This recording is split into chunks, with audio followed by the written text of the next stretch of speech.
So next பார்க்க போகிறது பார்த்தீங்கன்னா GoPro Hero 5ஓட ப்ரோ 3.5mm மைக் அடாப்டர். ஓகேங்களா, பட் இதில் வந்துட்டு Hero 11, 10, 9, 8 அப்படின்னு காட்டும். பட் நம்ம வந்துட்டு கனெக்ட் பண்ண போகிறது GoPro Hero 5ஓட அடாப்டர். ஸோ அன்பாக்ஸ் பண்ணிடலாங்களா? ஆடியன்ஸ் சொல்லுங்கள். யா பண்ணிடுங்க, பார்த்து கிழிஞ்சிடும். கிழிச்சிட்டேனே.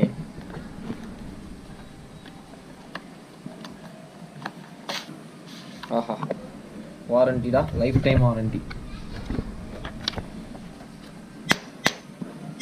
அதை அச்சு கிழிக்கிறாங்க வாரண்டியில்.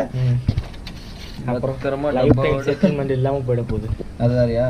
நீ என்ன அது GoPro மைக்கு தம்மா துண்டா இருக்கு. மைக்கா? Sorry, mic adapter. ஆக்சுவலாக இப்படி கழட்டக்கூடாதுன்னு நினைக்கிறேன்.